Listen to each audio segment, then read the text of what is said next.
Email verify करने के लिए कह रहा है, इसलिए लाइव मत कीजिए ना। लाइव नहीं हो रहा है। आवाज क्या है कि लाइव करे? एडमिशन जिसका होना था कल हो गया। चलो शांत रहो। एगो पहले ही मुन्ना फ्यूचर देख के चल रहा है, एगो और पीछे आ रही है। लड़की सब जो है ना इस बैच में अब मत आओ सब, मतलब जो पहले से पढ़ रही है वो ही आओ, नया कोई विद्यार्थी इसमें मत आओ। देखो कैमरा पर नहीं लगना, देखो कैमरा पर नहीं लगा। इधर चलो, ए चलो सब इधर खाली है, चलो आगे चलो।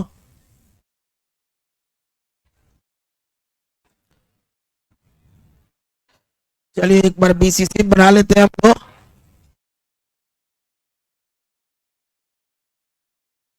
ए कौन सी है क्या सब? शांत रहो। सब बनेगा, पहले कल पढ़ा रहे थे उसको बना दे। कल बीसीसी पढ़ा रहे थे।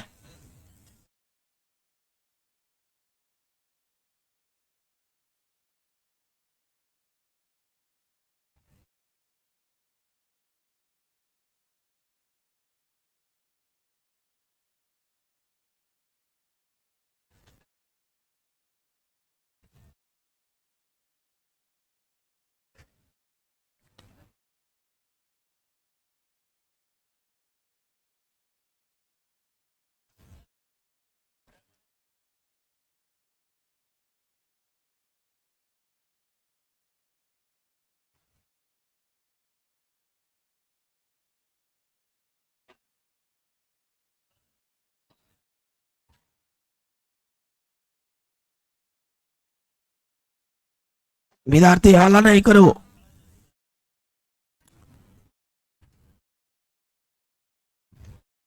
चलो वहां पर एक आदमी बैठ जाओ। सब तुम लोग पार्टनर है ना, है अपना अपना पार्टनर को बैठा लेता है सब, लेकिन दूसरे किसी को नहीं। दूसरे लड़की आगे तो नया जगह नहीं है। लड़का तो भैरव बाबा होता है।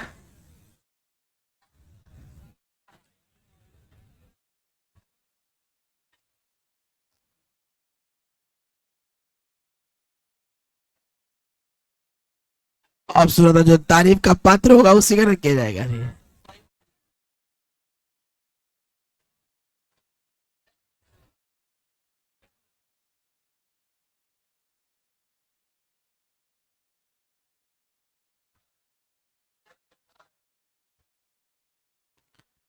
चलिए ध्यान दीजिए।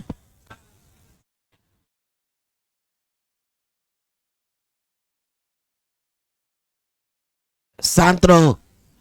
कल हम लोग पढ़ रहे थे बीसीसी का पैकिंग इफिशियंसी, और इसमें शांत रहो सब पहले। बीसीसी के पैकिंग इफिशियंसी में हम लोग देख रहे थे कि एटम को रखा जाता है कॉर्नर और बॉडी के सेंटर पर। तो ये तो हो गया कॉर्नर, एक एटम आ गया कॉर्नर पर। सेम ऐसा ही एटम आ गया बॉडी के सेंटर पर, और फिर एक ऐसा ही एटम आ गया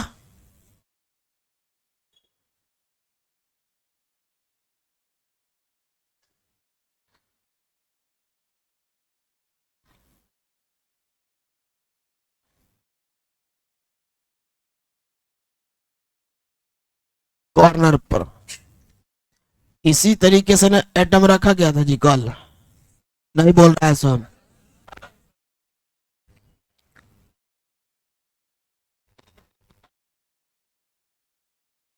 बताइए बीसीसी में एटम कहाँ कहाँ रखिएगा? कॉर्नर पर और बॉडी के सेंटर पर। मुन्ना इस साइड से आकर के थोड़ा स्पीकर का आवाज बढ़ा चढ़ाने दो।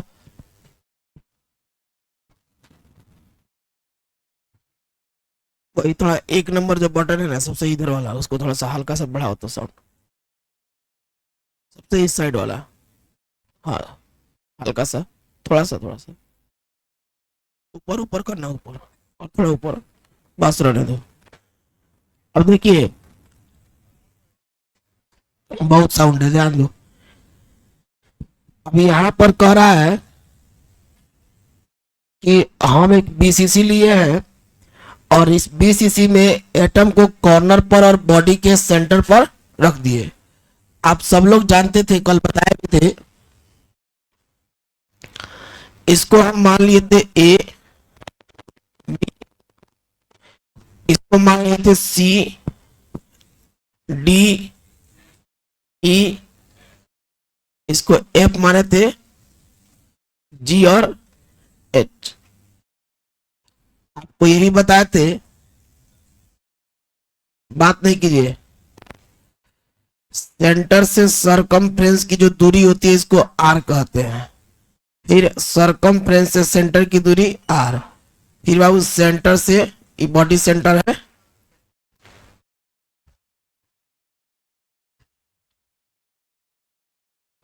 ये इस एटम का सेंटर है, ये इस एटम का सेंटर है। तो फिर सेंटर से सरकमफ्रेंस की दूरी आर और फिर सरकमफ्रेंस से सेंटर की दूरी आर। बताए थे आप लोग को। आपको ये भी बताए थे बाबू कि A B C D E F G H एक बीसीसी यूनिट सेल है।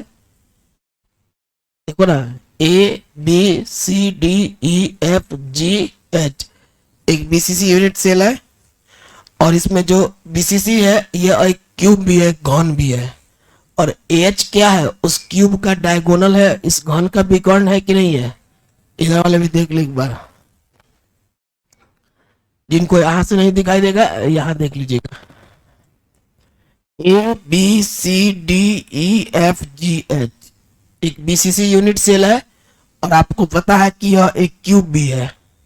और यहाँ जो एच दिख रहा है यह इस पूरे क्यूब का डायगोनल है, विकर्ण है। इतना तो आप समझ रहे हैं। ये बात कल लिखे थे कि नहीं हम लोग, कल लिखे थे relation between A and R, A तथा आर के बीच संबंध होगा। तो उसके नीचे लेके एरो लिखिए, डायग्राम बन गया था ना कल।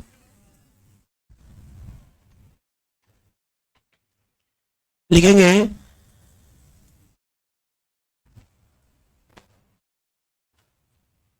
सिंस ए बी सी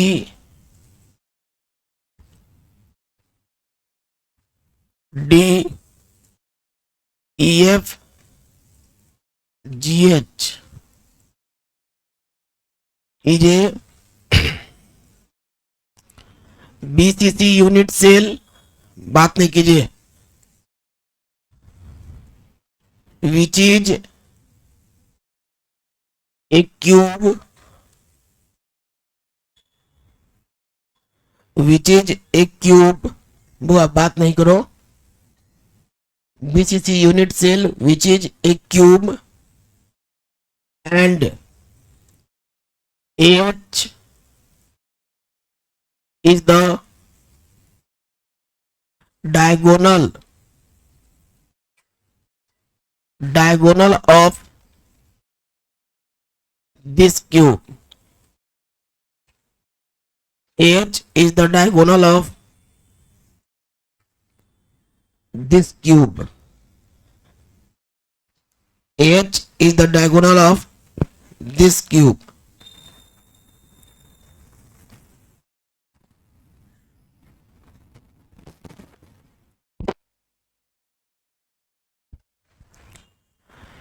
चलो हिंदी लिखो तो बाबू इसका।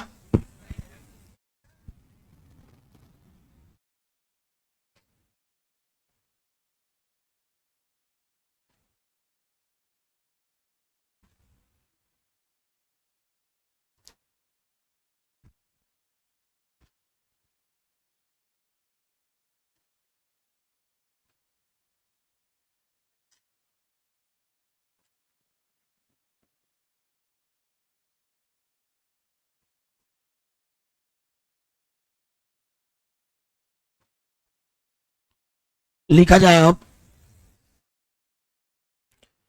क्योंकि A B C D E F G H,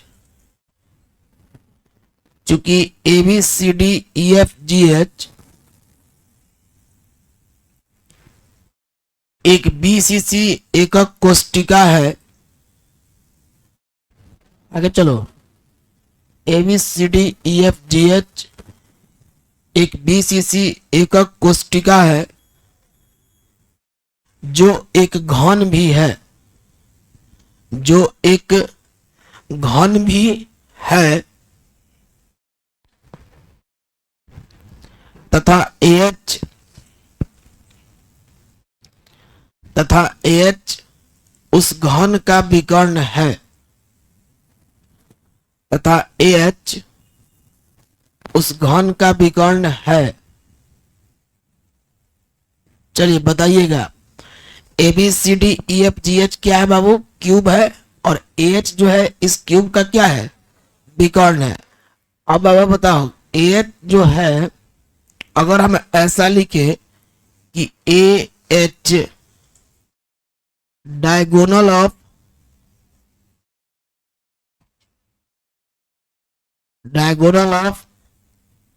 cube, घन का क्या है बाबू? विकर्ण।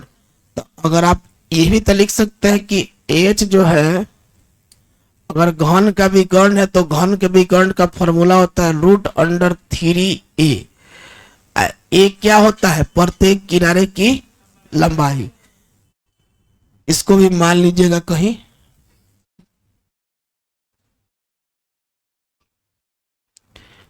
कल तो मन भी किए थे हम लोग, आज भी मान लेते हैं। ये क्या है? प्रत्येक किनारे की लंबाई। अब एक और बात बताइए, आप ये भी लिख सकते हैं कि चूंकि अगर आप फिगर से बात करें, फ्रॉम फिगर, अगर आप चित्र को देख करके बात करें, क्या जी तुम लोग कोई दिक्कत है क्या? दूध हाथ देंगे, क्लास से निकाल देंगे, पढ़ते रह जाएगा सब। पढ़ा रहे तो नौटंकी चल रहा है, अभी पूछेंगे तो कुछ पता नहीं होगा। खड़ा हो जाओ, खड़ा हो, खड़ा हो। पूछते हैं सब चीज से, रुक जाओ। एफसीसी में ए और आर के बीच का रिलेशन बताओ। कॉपी कोई नहीं पलटेगा, पलट दिया सब कॉपी तो फोड़ फाड़ देंगे कस के। मुना डंडा लाओ, सब व्यवस्था करते हैं। एफसीसी में ए और आर के बीच का रिलेशन बताओ, कोई कॉपी नहीं पलटेगा।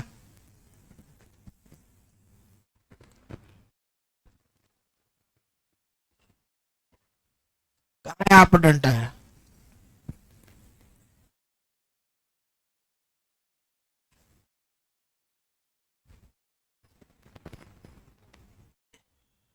बताइए नहीं है। ए तुम खड़ा जाओ, खड़ा हो। तुम नहीं, ये पीछे वाला खड़ा हो। हाँ, अरे उसमें का एक छोटा वाला था ना।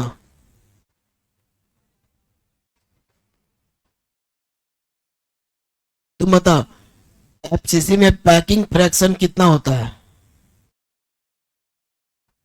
क्या हुआ? कब एब्सेंट था? कल एब्सेंट था, इसलिए आज बतिया रहा है। तुम खड़ा हो जाओ, बुखार झाड़ते हैं तुम लोग का।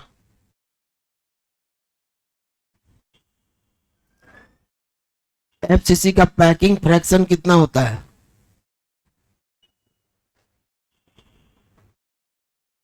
2 होता है, 4 होता है। हाँ, लाइए ना जी, कोनो डांटा लाइए तो। वो नहीं लाइए ना, छोटा लाइए ना, वो सब पिटले नहीं बनेगा।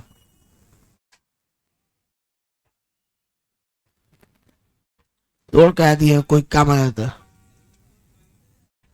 लाइए,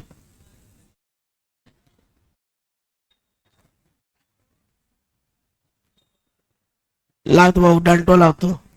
यहाँ जो रखे थे ना, वो कोनो लग रहा है उठा उठा के फेंक दिया पिटाई की डरे।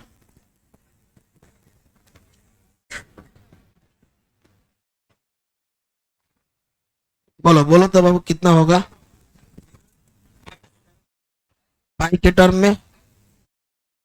हाँ, जो बताया हो तो ठीक से नहीं बताया है तुमको। हम बाबू नहीं सुने हैं। तो पाई के टर्म में बताओ ना, वो तो पता होगा, ओकरा बगले में लिखा हुआ है। और ये कौन कौन बात कर रहा है जी? आओ तीनों ही आओ इधर। आओ कैमरा पे आओ, जल्दी आओ।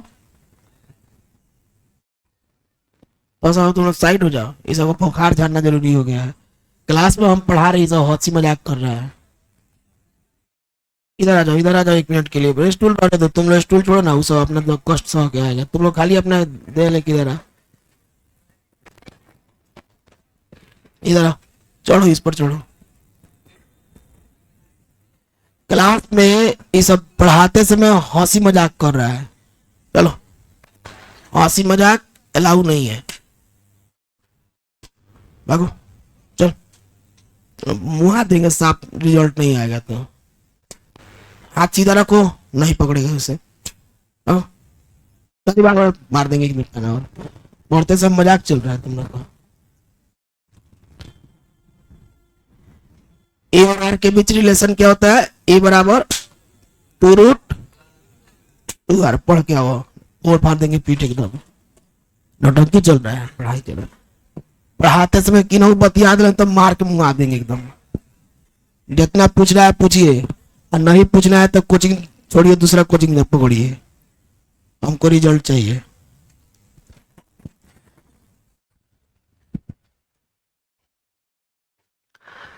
फिगर से आएगा तो देखिए, एच जो है, ए से एच, 1 आर, 2 आर, 3 आर और 4 आर। एच कितना आर के बराबर है? तो आप ये भी लिख सकते हैं कि H is equal to 4 R. इसको इक्वेशन 1 मान लीजिए, इसको इक्वेशन 2 मान लीजिए। तो अगर फ्रॉम 1 एंड 2 से जाइएगा 1 और 2 से, तो एच इज इक्वल टू हो गया √3a इज इक्वल टू कितना हो जाएगा? 4 आर। अब बाबू ए और आर के बीच में निकालना है रिलेशन, तो √3 इधर गुना इधर आके क्या हो जाएगा? भागा। तो ए बराबर हो जाएगा 4/√3 आर। तो ये रिलेशन हो जाता है 4/√3 आर। ठीक है। अब हम लोग इसी रिलेशन को अप्लाई कर देंगे किस में? पैकिंग इफिशियंसी में। तो पैकिंग इफिशियंसी का फॉर्मूला कल लिखे भी थे, फिर भी लिख देते हैं। ये पूछते हैं किसी से, पलट लो copy. Packing efficiency of BCC, formula होता है volume of total atom. Volume of total atom. मार बड़ी खतरनाक चीज है बाबू, ओकरा डरे तो भूत डराता, आपका आदमी है। बटा वॉल्यूम ऑफ यूनिट सेल गुना 4 दिन पिटाई हुई तो बाबू रिजल्ट सही आ जाएगा। अब ये सही पीटेंगे और रील्स बना बना डालेंगे, या आपके घर भी पहुंचे रील्स हुआ, तब ना आपका पता चलेगा कि आप कितना मेहनत से कमा रहे हैं मोतिहारी में। अब बताइए, आपको निकालना है बीसीसी का पैकिंग इफिशियंसी, और बीसीसी के पैकिंग इफिशियंसी में टोटल एटम का वॉल्यूम निकालना है। अब देखिए, इधर से एक विद्यार्थी बताएगा पीछे से। ब्लैक शॉर्ट खड़ा हो जाओ पीछे, तुम पीछे मत तको, तुम ही कर रहे हैं। बता, वॉल्यूम ऑफ टोटल एटम, तो कै गो एटम का वॉल्यूम निकालेगा? 4 गो। एफसीसी में कै गो एटम होता है? एफसीसी में कै गो एटम?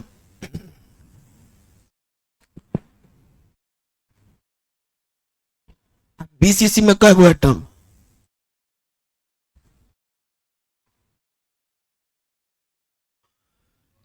2 गो। तो 4 गो एटम का वॉल्यूम क्या निकालेगा? जब एटम 2 गो है तो 4 गो एटम का वॉल्यूम क्या निकालेगा? 2 का निकालेगा। तो अपना बगल वाला खड़ा करो, वही बोल रहा था। तुम कब से क्लास करता है बाबू, खड़ा हो जाओ तो। चेहरा नया लग रहा है इसीलिए पूछ रहे, कब से क्लास कर रहा है? तुम लोग आगे देखो ना, शुरू से पढ़ रहा है? और बैच जब से शुरू हुआ है तब से। तब बताओ, तब बीसीसी में कई गो आइटम होता है? 2 होता है। आईएफसीसी में, सिंपल क्यूबिक में 1 होला, सबसे कम वही में होला। कॉपी पढ़ के आइए आप लोग घर से, तो टाइट व्यवस्था करेंगे एकदम। कहीं से पूछे एकदम पीछे का सब याद रहना चाहिए, बैठ जाओ। वहां आ नहीं सकते ना तो फोड़वे करते हम। सिंपल क्यूबिक में 8 आइटम होता है जी।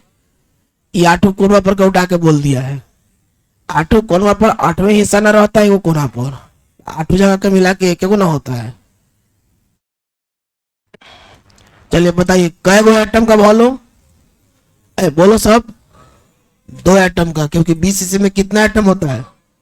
तो 2 आइटम का वॉल्यूम लेना है। तो एक एटम का वॉल्यूम होता है 4/3 पाई आर क्यू। कै गो एटम का लेना है? 2, तो 2 से गुना कर दीजिए, बटा यूनिट सेल का वॉल्यूम ए क्यू गुना 100। अब यहां से आपको ए और आर को कटाना पड़ेगा ना जी। तो ए का मान आर के टर्म में पुट कर दीजिए। ए बराबर कितना आर? 4/√3 आर। यहां रख देते हैं 2 इंटू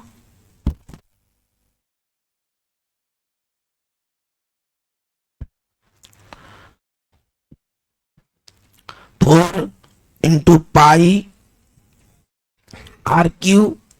नीचे 3 है और एक के बदले में 4/√3 आर का ए का क्यू है, तो इसका भी होल क्यू हो जाएगा और गुना 100। यहां तक में कोई दिक्कत? अब आप यहाँ पे एक 2 को 2,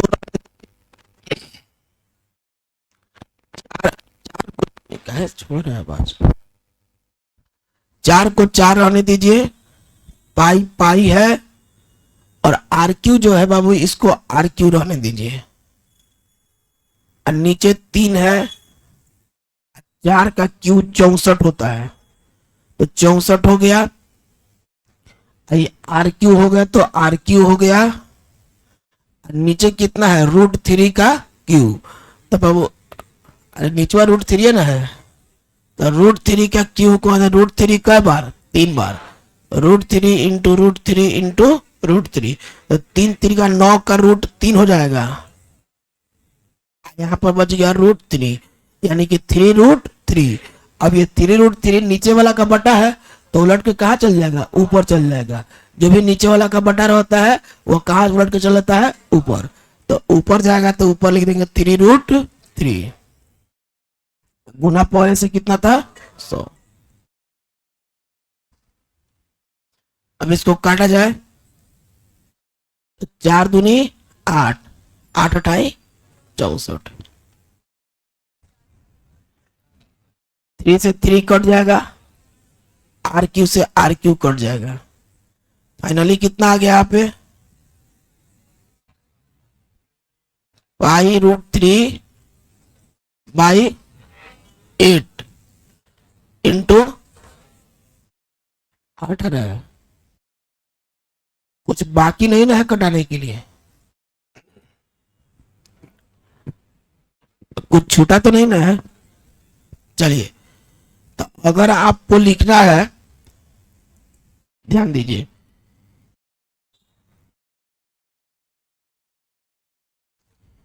एक चीज आप लोग जानते हैं,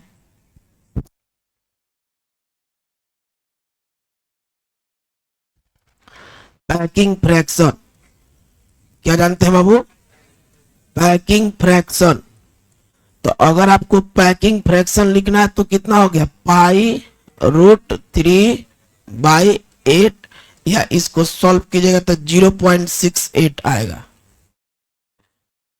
आपको बताया थे पैकिंग फ्रैक्शन लिखने का तरीका, उसमें क्या नहीं लिखना है, 100 को छोड़ देना है। 100 को छोड़ दीजिएगा तो क्या हो जाएगा, पैकिंग फ्रैक्शन। 100 से गुना कर दिया तो पैकिंग इफिशियंसी। तो जब 100 को छोड़िएगा तो इसको छोड़ दीजिएगा, तब बचा कितना, पाई√3/8। इसको सॉल्व कीजिएगा तो इस पाई√3/8 को जब सॉल्व कीजिएगा तो आपको आएगा 0.68। पाई का मान रखिए 3.14, √3 का मान रखिए 1.732 और नीचे 8 से भागा कर दीजिए। ऐसा कोई पूरा सॉल्व करने पर, सब सॉल्व करने पर आता है 68। कितना आता है, तो आप 100 से तो गुना कर दिए है, 100 हटाकर बात करना है, तो 100 से फिर क्या कर लीजिए, भागा, तो आपको कितना आ जाएगा, 0.68। बात समझ में आया कि है, नहीं समझ में आया तो पूछ लीजिए।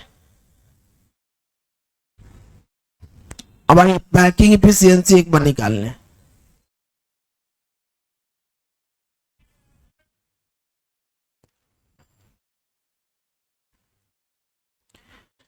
अब इसमें आता है बाबू, पाई का मान 3.14, √3 का मान 1.732 डिवाइडेड बाई 8 और गुना 100। अब क्या कीजिए कि एक बार इसको 8 से काट दीजिए, 125/1000 होता है, 12.5 आ जाएगा। अब आप क्या कीजिए, इन तीनों को गुना कर लीजिए, थोड़ा गुना कीजिए, तो कोई कोई एक आदमी मोबाइल से इसको गुना कीजिए तो तीनों को। वैसे तो हमको पता है 67.96 कुछ आएगा,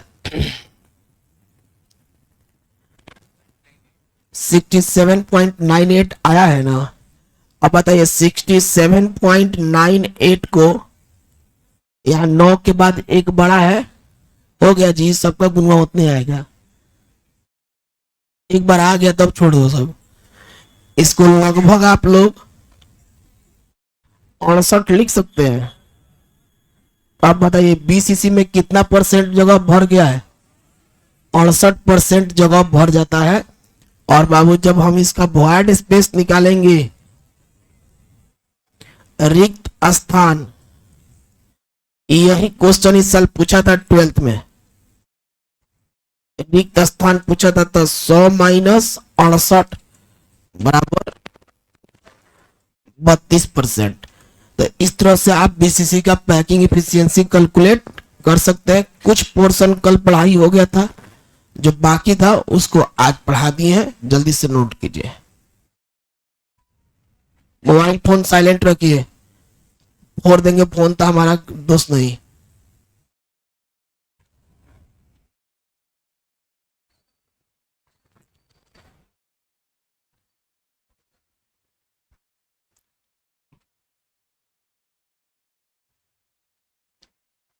एक चीज, एक बोतल पानी दीजिए तो।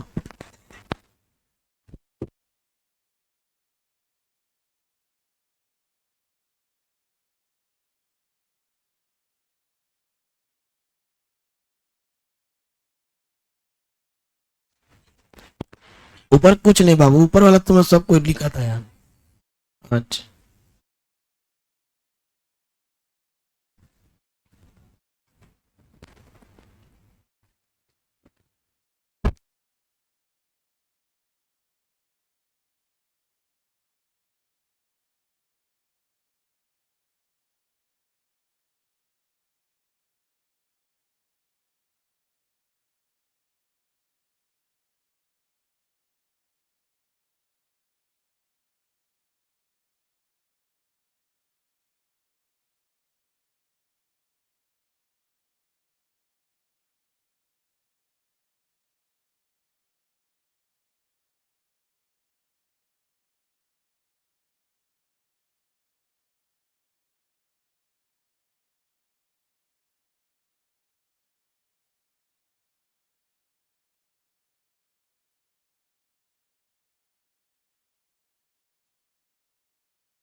चलिए लिख लिए,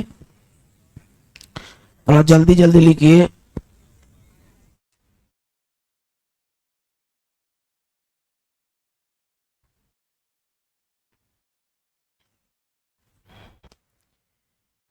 इसमें तीन चीज को हमेशा फोकस कीजिएगा।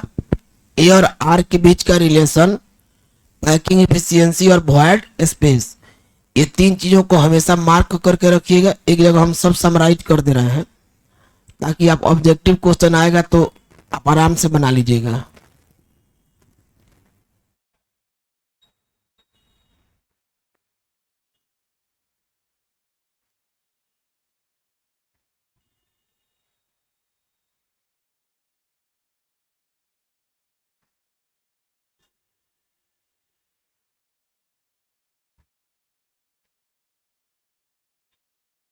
क्या हुआ? 4/3 √3। स्पेयर का वॉल्यूम 4/3 ना होता है, 4/3 πr क्यू।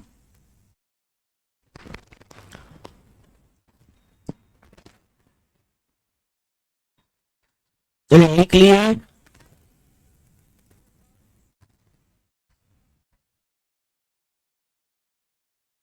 ये लाइन को अगर किसी को हिंदी में लिखना होगा तो लिख लेंगे कुल परमाणु का आयतन बटा एकक कोष्टिका का आयतन।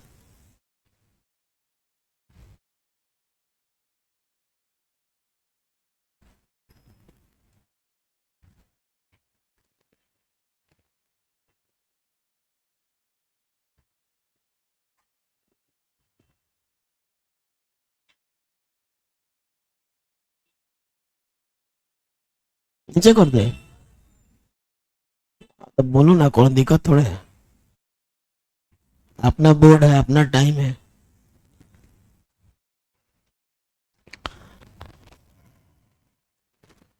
एक बहुत लंबा चैप्टर है बाबू, बहुत कंटेंट है इसमें। कोई कोई डायरेक्टर लिख देता है, डेंसिटी पढ़ाएगा ना, डेंसिटी का डायरेक्ट फॉर्मूला लिख देगा। देखिए डेंसिटी से याद आया, 2000 बैच में हम डेंसिटी नहीं पढ़ा है, भूल गए। अच्छा कोई बात नहीं है, उसको किसी टॉपिक से मतलब नहीं होता है, सब अपना अपना अकेला टॉपिक है। जैसे पैकिंग इफिशियंसी है, इसको क्लोज पैकिंग से कोई मतलब नहीं है।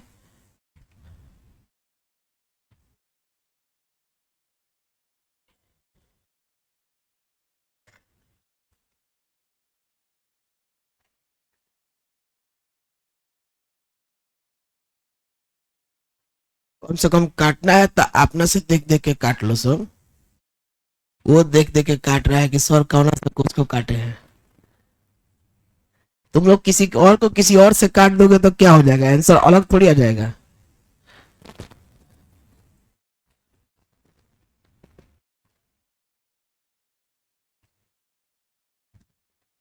कौन कौन लड़का मैथ के कोचिंग में खूब प्रचार करता है सब।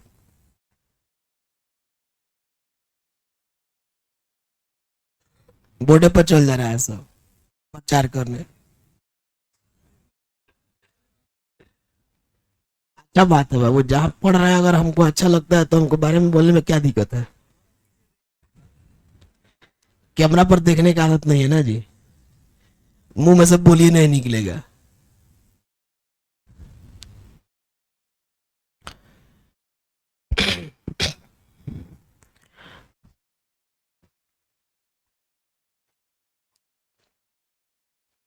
चलिए तो इसमें कोई दिक्कत सबको क्लियर है। संकुलन संकुलन अंश होता है, फ्रैक्शन माने अंश होता है, भाग होता है, भिन्न नहीं कहेंगे यहाँ पे। तुम वही सोच रहा था कि भिन्न क्या नहीं कह रहे हैं।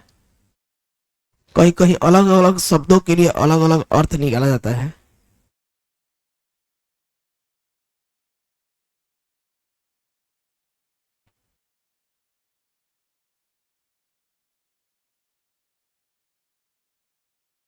मैसेज किया सब, आज के लिए प्लीज सर लाइव कर दीजिएगा।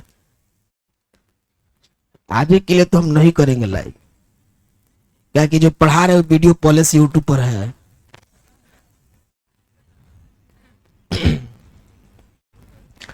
आइए, तो इसमें कोई दिक्कत यहां तक सबको क्लियर हो गया है जी? पैकिंग इफिशियंसी आपसे कोई पूछेगा तो बता दीजिएगा। चलिए, इसमें क्या क्या चीज हम पढ़े हैं उसको एक जगह हम समराइज कर देते हैं।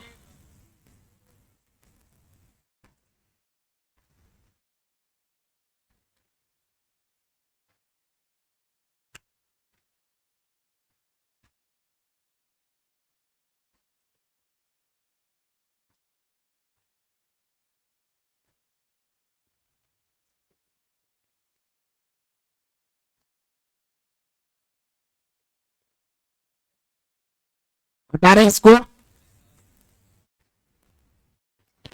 अपनी कॉपी में 4 लाइन पकड़ के एक कॉलम, 4 को कॉलम बनाना है। पहला कॉलम में लिखना है नेम ऑफ यूनिट सेल। बात नहीं करो।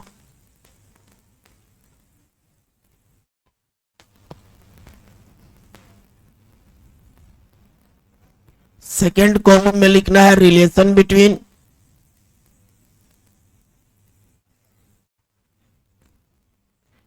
ए एंड आर। थर्ड कॉलम में लिखना है पैकिंग फ्रैक्शन।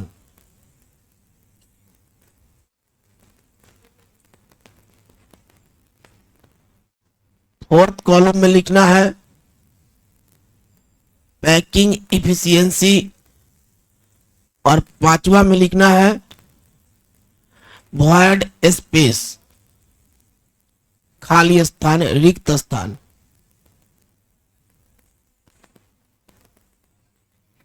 एकदम हम जान रहे थे बात आएगा। लाइट ऑफ बंद कैसे कर दे? नीचे कर देंगे। लिखिए, लिखो कि ना?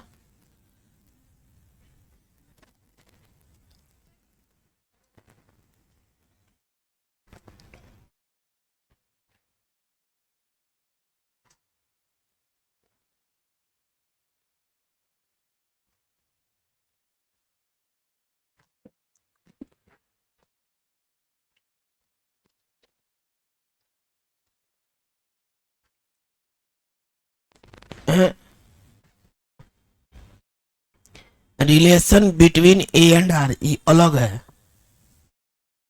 यूनिट सेल का नाम अलग है। असल की जो लाइन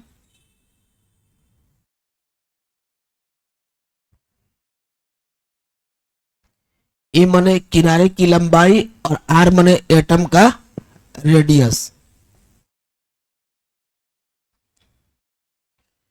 जितना आप पढ़े हैं ना सबको एक जगह कर दे रहे हैं कि आप एक बार उस चार्ट को पढ़ लीजिएगा कॉलम को, तो उससे ऑब्जेक्टिव क्वेश्चन कोई आएगा तो बन जाएगा। आपको 4 गो पेज नहीं पलटना पड़ेगा।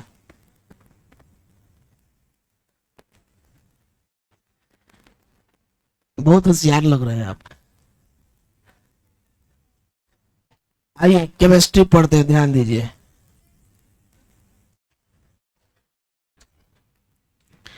यहाँ ध्यान दीजिए, कल हम पढ़ा रहे थे 2 से 4 वाला सब कोई थी केमिस्ट्री। अब पढ़ाते पढ़ाते चल गए मैथ में।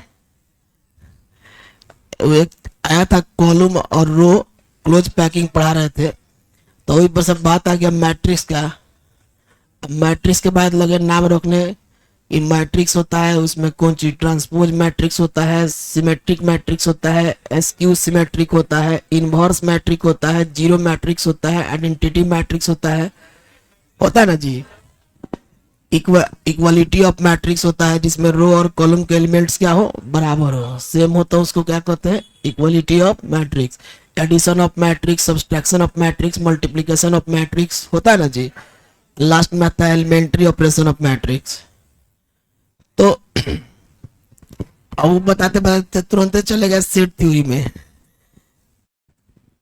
ऐसा ही कुछ कुछ बता रहे थे। Set builder form, roster form, union, intersection. Union में दोनों में का एलिमेंट लिया जाता है, दोनों सेट का। इंटरसेक्शन में दोनों का कॉमन लिया जाता है। ये ना पढ़ोगे आप लोग। बैच थोड़ा थोड़ा आ गया तो अब क्लास थोड़ा खोल देंगे। एम में हमको मास्टर को आता है, सब 12 फेल है। सोच लो बाबू, अभी 15 साल हो गया तभी हाल है। जब आप पढ़ते नहीं तो बारूद रोनी। यूनिट सेल, सबसे पहला यूनिट सेल सिंपल क्यूबिक। सबसे पहला यूनिट सेल सिंपल क्यूबिक। अब विद्यार्थी सिंपल क्यूबिक में ए और आर के बीच रिलेशन क्या होता है? ए बराबर 2r। पैकिंग फ्रैक्शन होता है भाई पाई बाई 6 या 0.5233। याद है? ओके। अब बताइए पैकिंग इफिशियंसी कितना होता है? 52.33%।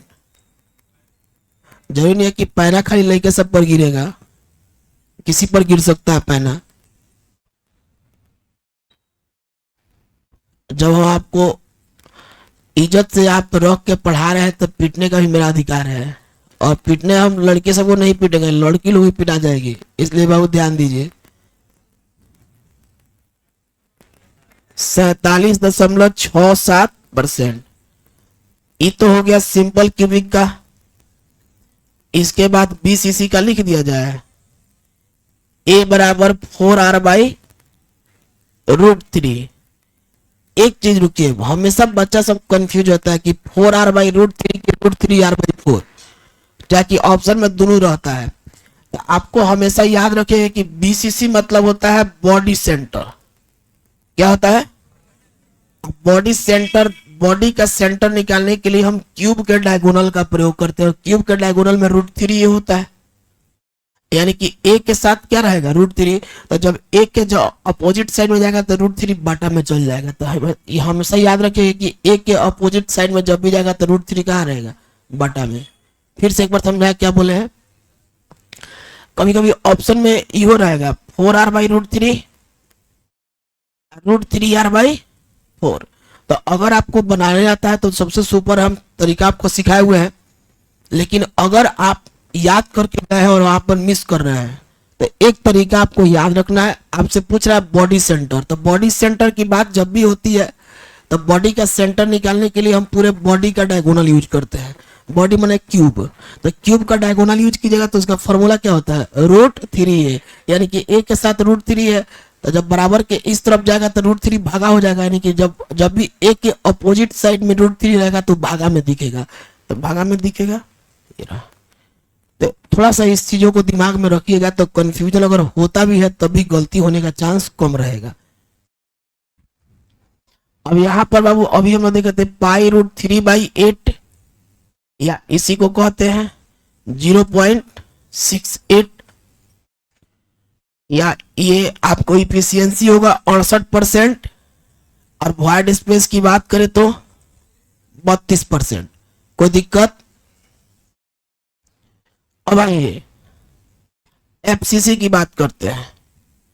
तो ए बराबर 2√2r। बताइए भाई ये कितना था? π/3√। ऐसे ना था जी? एक बार देख लो ना, तो गलती लिखा जाता दिक्कत हो जाएगा, दिमाग में याद नहीं ना है। 3√2 था ना? चलिए, अथवा 0.74, 74%।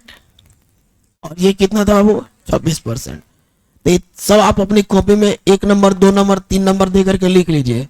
इससे होगा क्या कि जितना चीज आप पढ़े हो सब एक बार क्या हो गया? रिवाइज हो गया, और आपको अलग अलग पेज पलटने की जरूरत नहीं है। एक बार पढ़िए तो सब दिमाग में आ जाएगा। इस पर विद्यार्थी जे मेंस और नीट में भी क्वेश्चन पूछता है, इस पर, ये वाला रिलेशन पर।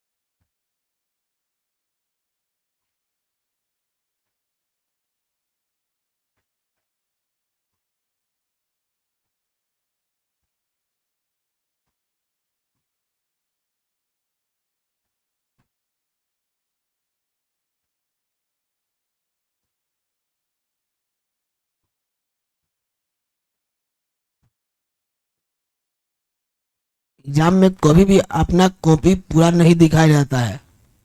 कल एक लड़का आया था, उसका बोल रहा था कि सर, विवेक नाम है गम्हरिया का, बोला था सर सबसे बढ़िया केमिस्ट्री का परीक्षा हो गया था, लेकिन हुआ ये कि आसपास में 20 को लड़का को हम खाली कॉपी से अपना लिखवाए, सबका सर 70 से 80 के बीच में दे दिया है नंबर, 78, 74, 75, 76, 77, इसी तरह से सबका नंबर है।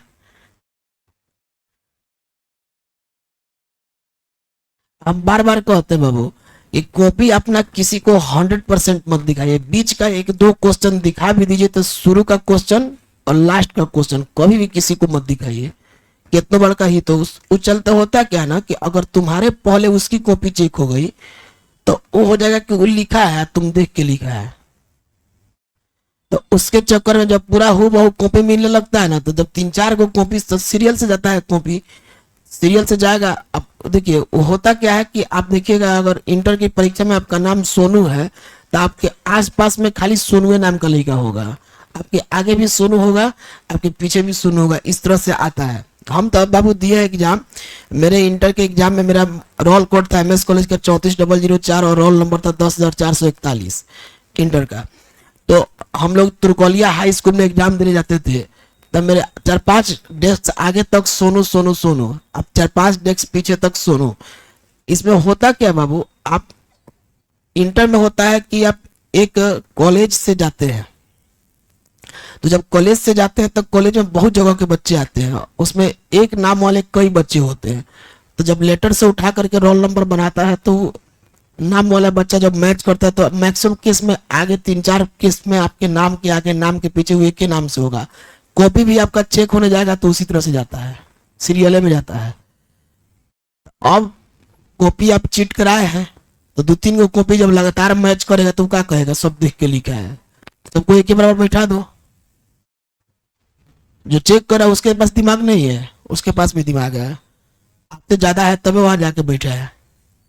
इसलिए कोशिश कीजिए कि बीच का एक दो क्वेश्चन मैच करे तो करे, सारा कॉपी मैच मत कराइए, नंबर कम हो जाएगा आपका सब लिखने के बाद भी। यहाँ हटा रहे हैं बाबू, एक बार देख लीजिए इस पर क्वेश्चन कैसे आता है। जा, इसमें तो पेन ड्राइव निकाल दिए अभी, नहीं वो थोड़ा सा वीडियो शूट करना था, PPT बनवाए हुए थे इसीलिए पेन ड्राइव ले गया घर पे, कोई बात नहीं है, कल दिखा देंगे क्वेश्चन। अब यहाँ देखिए, अब हम लोग पढ़ने जा रहे हैं डेंसिटी ऑफ यूनिट सेल। लिखो, एग्जाम में डायरेक्ट इसका फॉर्मूला पूछ देता है, एक बार 2012 में ये 5 नंबर में पूछा हुआ है, अभी तक बिहार बोर्ड के इतिहास में एक ही बार ही 5 नंबर का पूछा हुआ है। डेंसिटी का फॉर्मूला प्राप्त करने के लिए दिया हुआ था, डेंसिटी ऑफ यूनिट सेल, एकक कोशिका का घनत्व।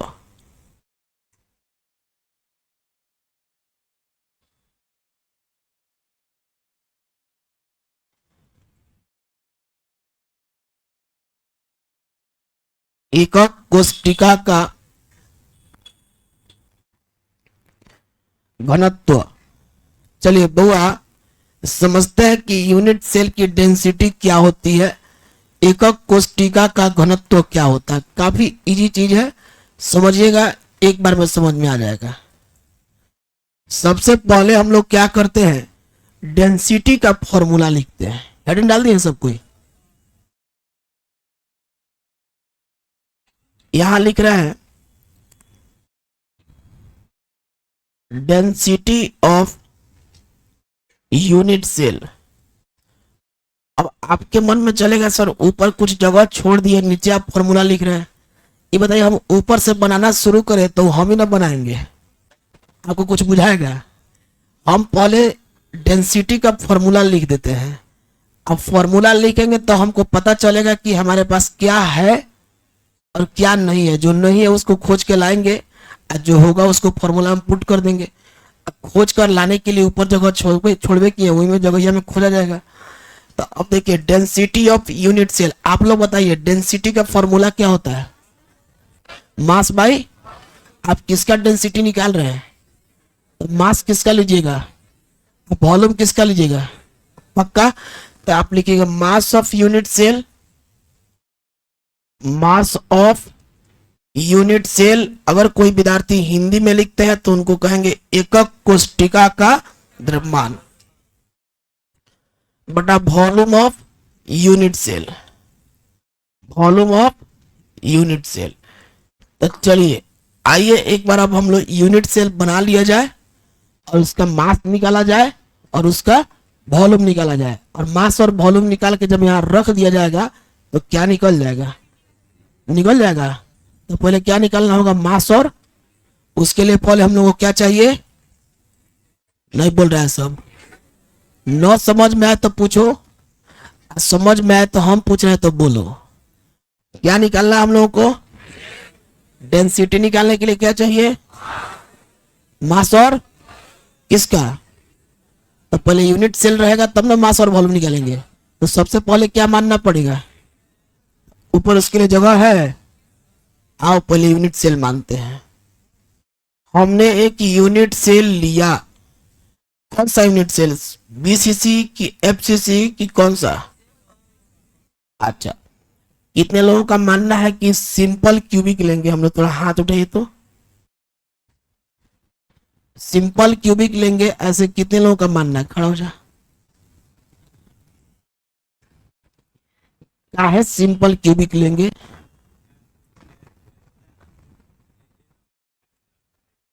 एटम होता है वो,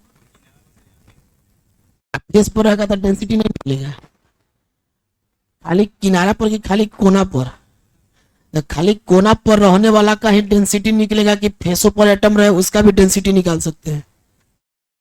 ऐसा हम कहीं बोले हैं कि अगर डेंसिटी निकालना हो तो एटम को खाली कोना पर रहना जरूरी है, आप सोच लिए, मैथ पढ़ते हैं, मैथ वाला सब मानने में बहुत तेज होता है, ऊपर मान लेता है नीचे आंसर आ जाता है।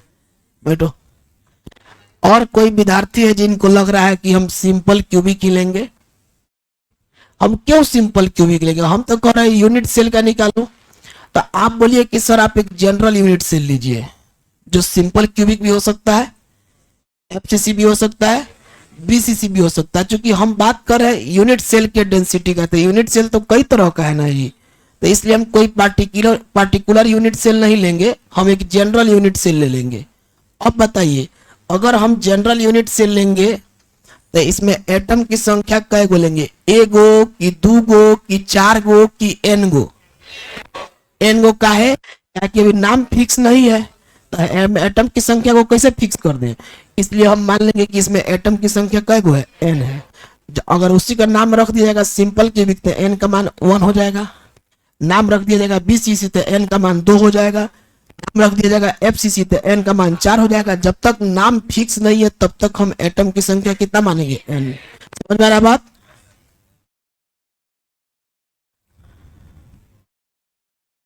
बहुत मेहनत है इस चैप्टर को पढ़ाने में।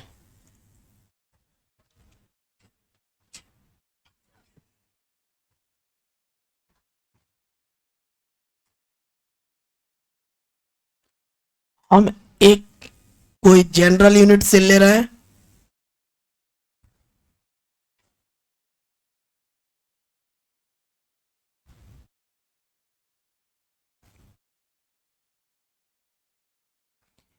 इसके प्रत्येक किनारे की लंबाई को ए मान ले रहे हैं, प्रत्येक किनारे की लंबाई कितनी हो गई, ए। अब इसमें एटम रखा जाए, ए गो, दो गो, एन गो। तो यहाँ पर लिखा जाएगा, पहले उधर उस साइड बना लीजिए आप लोग फिगर और इस साइड लिखा जाएगा, जो हमारा एजप्शन होगा मानना होगा उसको लिखेंगे हम लोग पहले।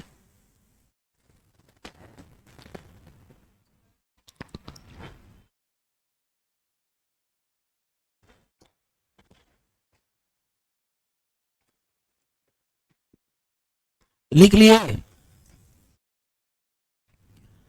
चलो बाबू इसमें लिखोगे we have taken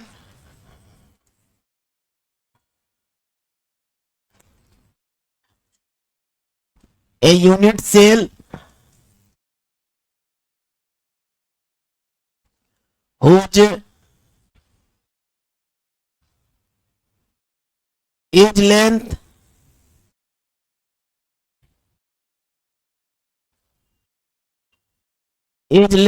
is A and total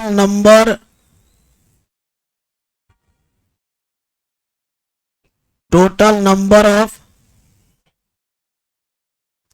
atom present in this unit cell। अब एक बार रुक जाइएगा, फिर लिखिएगा। ये बताइए कि इस यूनिट सेल में उपस्थित टोटल एटम की संख्या को हमको क्या मानना है।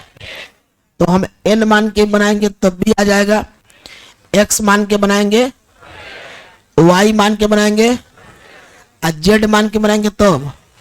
तो एनसीईआरटी में z माना हुआ है, z माना हुआ है, तो हम लोग क्या लिखेंगे, z। फॉर्मूला आता है इसका z into M by A Q into N A. तो जो हम प्रूव कर रहे हैं डायरेक्ट फॉर्मूला नहीं लिख रहे हैं, बैच चेंज किया है जी। बैच क्या चेंज किया आपके, तुमको हम देख रहे हैं घुसी हो गया है। बैच नहीं चेंज करो, इसमें जगह नहीं है। लड़का सब अभी रिटर्न होगा, लाइव नहीं हुआ देखिए, कल सब बौरा के भागेगा। तनी शादी ब्याह का भी सीजन चल रहा है, तिलक का हापचप हो जाए। हाँ तो हम कैसे रह जाएंगे, आज मेरे दोस्त का शादी है, मतलब आज तिलक है, 18 को शादी है। वो तो काले से बुला रहा था, हम कहे कि रात में बुलाएगा, घरे आके सुतबे न करेंगे, तो उससे बढ़िया सुबह में हम सुत के उठ के आ जाएंगे। इधर 2 दिन बाद बच्चा पढ़ा लेंगे, 10-12 बजे से निकल जाएंगे। देखिए हमारा सीरीज अभी चल रहा है, तो इस सीरीज में हम भी कभी न कभी आ ही जाएंगे। सीरीज ना चल रहा है जी, दोस्त का हो रहा है, तो अब जरूरी थोड़ा है कि दोनों दोस्त का एक ही डेट पर होगा। 2 महीना आगे पीछे सबके होगा के चाहिए ना। हालांकि क्या कर रहा है सब, इतना बेचैन होना भी जरूरी नहीं है। देखो इधर देखिए, जिसको मिल जा रहा है वो कर ले रहा है, जिसको जब मिलता जाएगा करते जाएगा।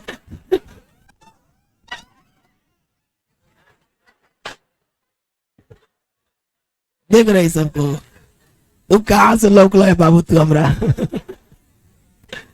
कितना सुंदर हम पढ़ा उतर रही हो। देखिए तो total number of atom present in this unit cell, इस यूनिट सेल में उपस्थित कुल परमाणुओं की संख्या क्या मान ले, जेड मान लिए, बड़ा जेड है, ठीक है। तो टोटल एटम की संख्या को क्या मान लिया गया, जेड, पहली बात। दूसरी बात कि इस यूनिट सेल में टोटल एटम की संख्या जेड हो गया और इसके प्रत्येक किनारे की लंबाई ए हो गई। देन डैश दे दीजिए। अब लिखिए, हिंदी में लिखिए,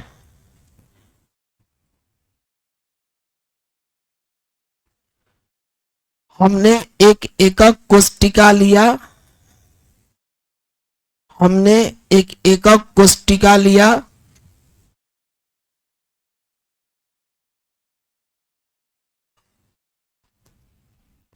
जिसके प्रत्येक किनारे की लंबाई a है, जिसके प्रत्येक किनारे की लंबाई a है। प्रत्येक किनारे की लंबाई कितनी है बाबू, a है, a है, तथा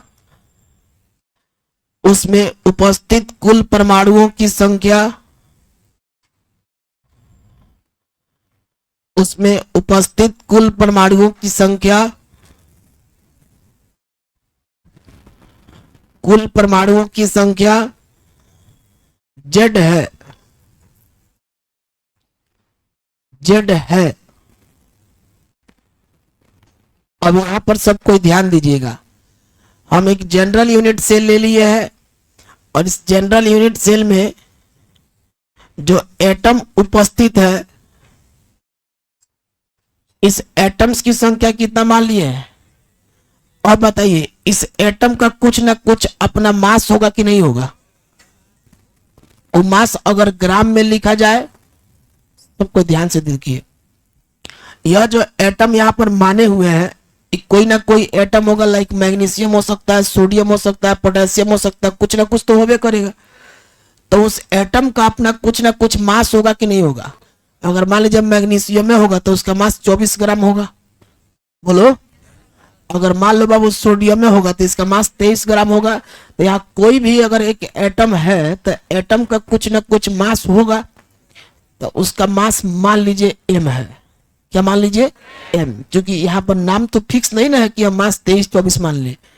यहाँ पर हम जनरली क्वेरी कर रहे हैं कि एटम है, तो एटम का मास मान लीजिए कितना? m। बड़ा m कि छोटा m? बड़ा m मानना है, तो हम मान लिया यहाँ पर। अच्छा एक और बात पहले बता दीजिए तो हम मानेंगे।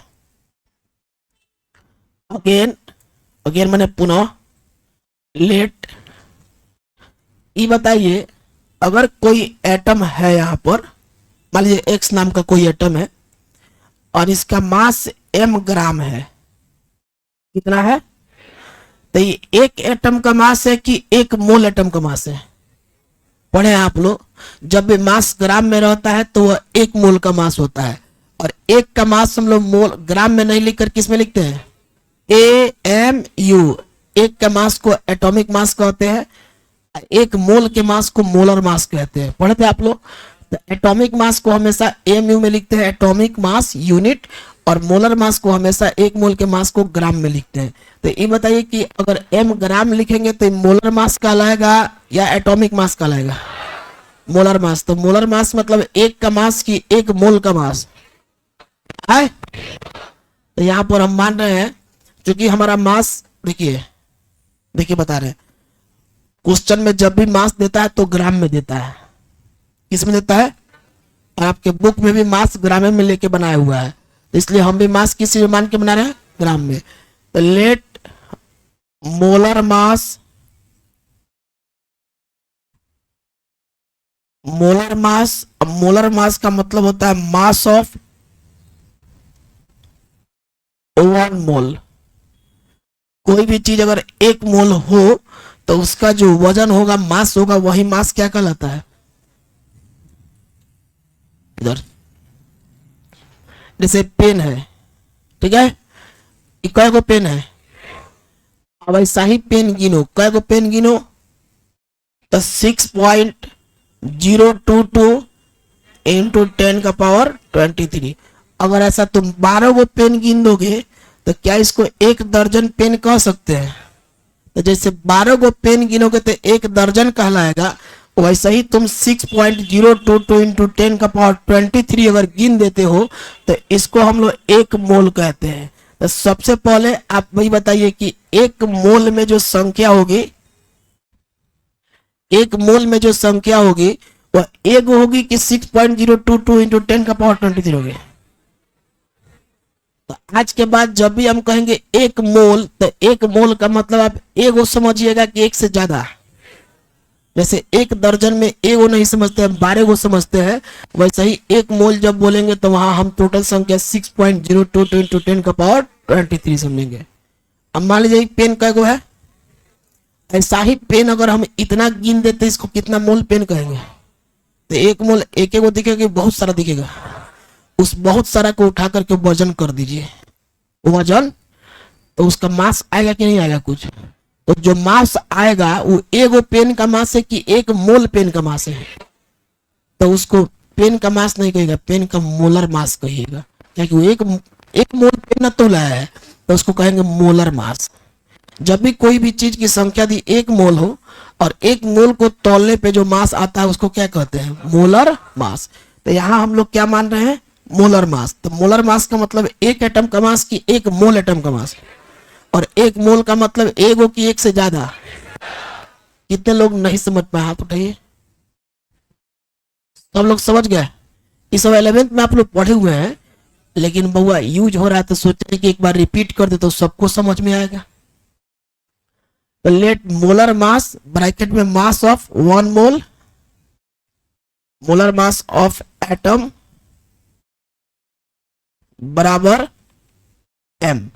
पुनः हमने माना कि जो इसमें एटम लिया गया उसका मोलर मास कितना है, m। तो एक मोल का मास है या एक का मास है, एक मोल का। अगर एक का निकालना होगा तो निकाल सकते हैं, बता रहे हैं कैसे निकालेंगे। पहले ये बताइए कि एक ओ का है कि एक मोल का मास है, पहले नोट कीजिए इसको। जिनको इंग्लिश लिखना है इंग्लिश लिख लीजिए, और जिनको हिंदी लिखना है वो लिख लीजिए। पुनः हमें नीचे लिख देते हैं, माना कि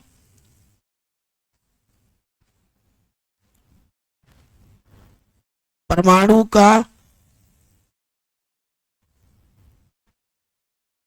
मोलर द्रव्यमान, मोलर द्रव्यमान, मोलर द्रव्यमान मतलब एक मोल का द्रव्यमान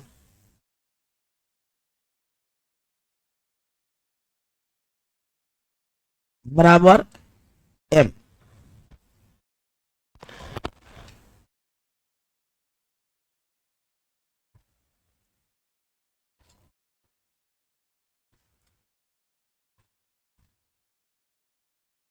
तो एक मोल का मास कितना मान लिया गया, किसका, यूनिट सेल का कि एटम का, एटम का।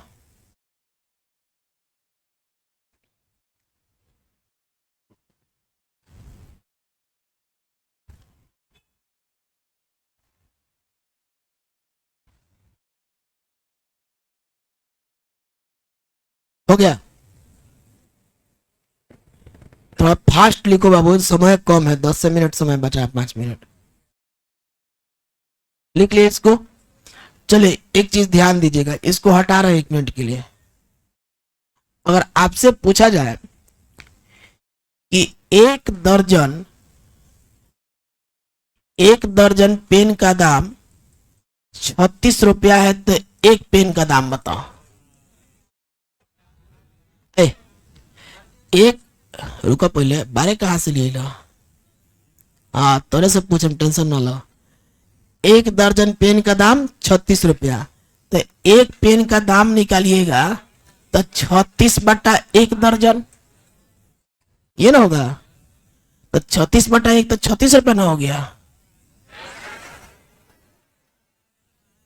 अब समझिए, यहाँ हमसे संख्या का दाम न पूछा जा रहा है, यहाँ दर्जन का यूज हो रहा है कि एक संख्या का। तो हम यहाँ पे संख्या से ना भाग करेंगे, तो एक दर्जन में जितनी संख्या होती है उससे भाग करेंगे। अब आइए यही कॉन्सेप्ट यहाँ अप्लाई कर रहे हैं।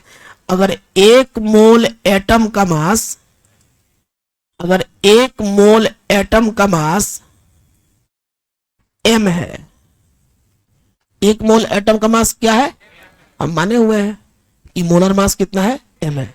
तो एक मोल का मास है कि एक का मास है, तो आपसे पूछेंगे कि एगो का मास बताओ, एगो का मास बताओ है। तो m/1 मोल से भाग कीजिएगा कि एक मोल में जितनी संख्या उससे भाग कीजिएगा, संख्या से ना भाग करेंगे।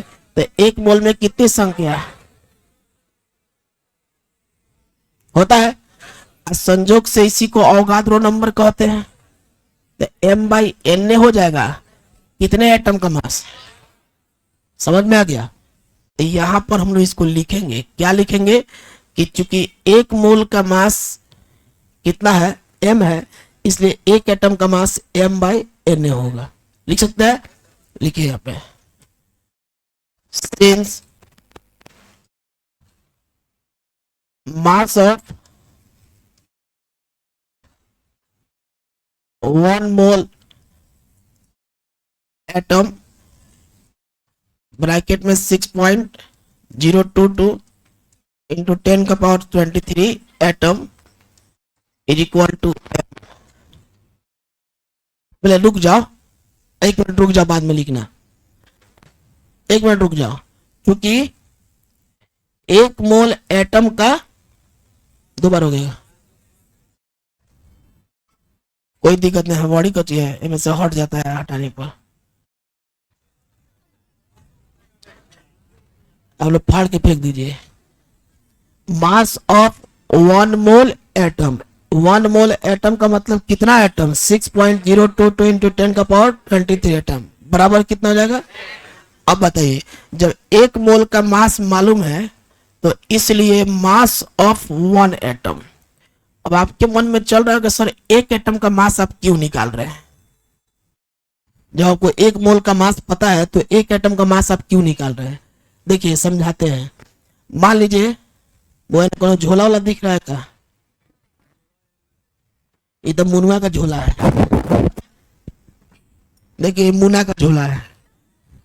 मान लो इस सब्जी का एक पॉलिथीन है, मार्केट से हम सब्जी खरीद के लाते हैं, तो सपोज दैट सब्जी का एक पॉलिथीन है, तो पॉलिथीन में वजन कितना होता है, 9 के बराबर। अब तुम क्या किया कि बाजार से 2-2 किलो का 2 गोभी का पुलिस में रख दिया। अब पूछा जाएगा पॉलिथीन का वजन कितना है, काहे, तो कोबिया का फुलवा का जो वजनवा होगा वही ना पॉलिथीन का वजन होगा, क्योंकि पॉलिथीन का तो अपना कोई वजन था नहीं। तो गोभी का फूल यदि 4 किलो तो पॉलिथीन भी 4 किलो। अब आप बताइए, यूनिट सेल खाली एटम से न बना होता है, तो एटम का जो मास होगा वही ना यूनिट सेल का मास होगा। इसमें एटम कै गो है, जेड गो, कै गो माने है, तो 1 एटम का मास निकाल लीजिए, जेड से गुना कर दे तो जेड एटम का मास निकल गया। जेड एटम का जो मास होगा वही किसका मास होगा, यूनिट सेल का। कितने लोग को नहीं समझ में, हाथ उठाइए फिर समझाएंगे। एक आदमी हाथ उठाया, चलिए फिर से सुन लीजिए। हम आपसे पूछे हैं यूनिट सेल हमारा एटम से ही ना बना होता है, तो जो टोटल एटम का मास होगा वही यूनिट सेल का मास होगा। तो टोटल एटम का मास कैसे निकालिएगा, 1 एटम का मास गुना टोटल एटम की संख्या। तो टोटल एटम की संख्या जेड माने है और 1 एटम का मास निकालना पड़ेगा, 1 एटम का मास निकाल रहे हैं, समझ में आएगा। इसीलिए हम 1 एटम का मास निकाल रहे हैं, ताकि टोटल एटम की संख्या से गुना कर दे तो टोटल एटम का मास निकल जाएगा और वही यूनिट सेल का मास हो जाएगा। समझ में आ रहा है सबको। तो mass of 1 atom is equal to, 1 atom का मास निकालिएगा तो 1 मोल एटम का मास कितना है, m। तो 1 एटम का मास हुआ 1m/1 मोल, नहीं बोल रहा है सब, तो m/1 मोल, तो 1 मोल लिखे कि 1 मोल की संख्या, 1 मोल में जो संख्या होती है उसको अवगाद्रो नंबर कहते हैं। तो 1 एटम का मास हो गया m/na। जब 1 एटम का मास हो गया m/na तो टोटल एटम का मास हो जाएगा z इंटू m/na। समझ में आ रहा है। और वो टोटल एटम का मास हो गया, नीचे a क्यूब से भागा कर दीजिए, z into m/na into a cube हो जाएगा डेंसिटी, निकाल रहे हैं। इसलिए मास ऑफ टोटल एटम, बताओ बाबू टोटल एटम का मास कितना होगा, बोलो। टोटल नंबर ऑफ एटम, एक स्टेप लिख देते हैं, टोटल नंबर ऑफ एटम अगुना mass of 1 atom.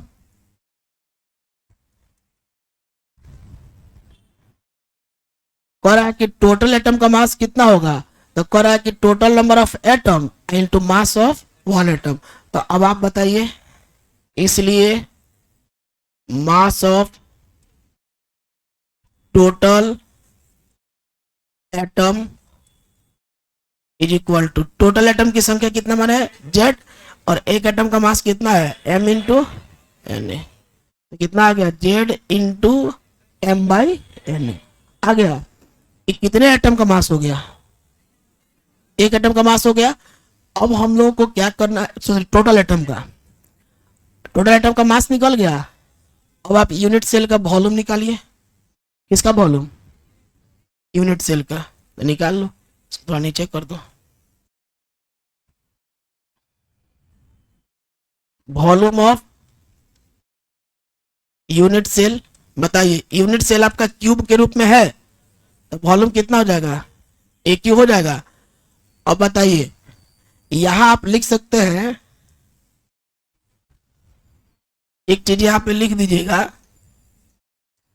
Mass of unit cell, unit cell का जो मास होगा वो किसके मास के बराबर होगा? टोटल एटम के मास के बराबर, क्योंकि एटम से ही यूनिट सेल बना होता है, बाकी कुछ तो उसमें होता नहीं है। घर थोड़े है कि ईटा के अलावा सीमेंटो बालू लगा है। यूनिट सेल खाली किस चीज से बना होता है? एटम से।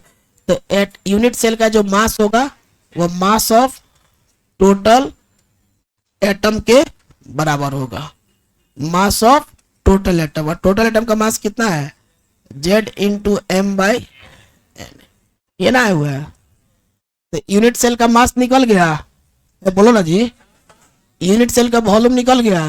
अब इसमें putting value, getting result, density of unit cell. बताइएगा मास कितना है? Z into M by N A, ठीक है। अब बाई ए क्यू, तो इसका बटा करेंगे तो दोनों का ना बटा है तो नीचे रह जाएगा, खाली नीचे वाला का बटा रहता है तो उलट के ऊपर चला जाता है। तो ए क्यू को डायरेक्ट नीचे लिख दें, यही आपका डेंसिटी का फॉर्मूला हो गया, Z into M by N A into A Q. अच्छा एम जो है तो कौन सा मास था ये? मोलर मास हमेशा किस चीज में रहता है? ग्राम में। तो क्वेश्चन में ग्राम में मास दिया होगा तभी फॉर्मूला लगाना है। समझ में आ गया? एक बार लिख लीजिए, फिर एक बार और कल समझा देंगे। अभी तो लिखा गया है ना जी। ऊपर ज्यादा जाने पर लाइट चमकता है, सबका ख्याल रखना है। आपके पास 1 मिनट समय है, जल्दी नोट कीजिए। कल इसको एक बार और समझा के तब ऑर्गेनिक शुरू करेंगे। और इसकी कॉपी लेके आइएगा, 5 मिनट लगेगा, खाली रिपीट कर देंगे ताकि आपके दिमाग में फिर से सेट हो जाए।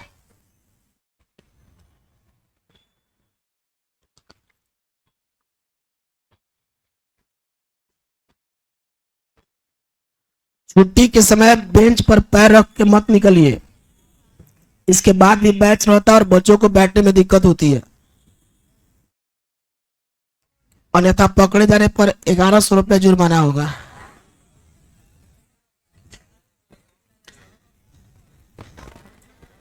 शादी के सीजन चल रहा है तो लगने वाला पैसा मांगे हैं। लिखा ना जल्दी, बढ़ा दे मत, मुंह ताकते हैं।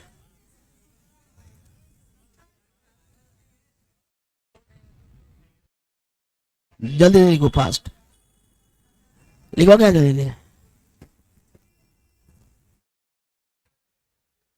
ए, लिखो जल्दी।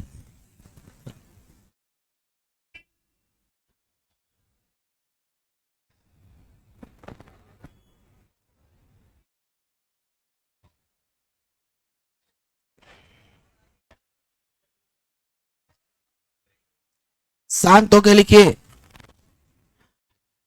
अरे सबको लिखे तब ना ऊपर स्लाइड स्क्रॉल करेंगे।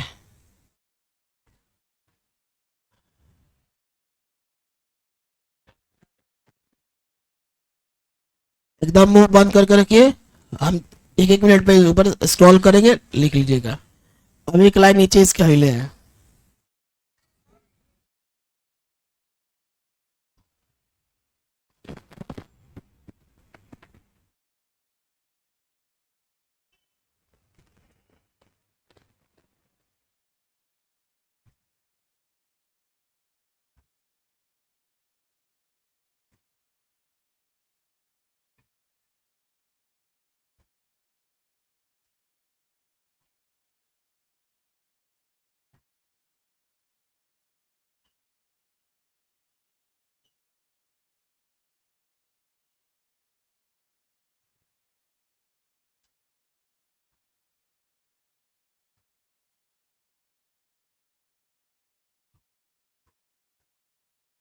माउस दो तो।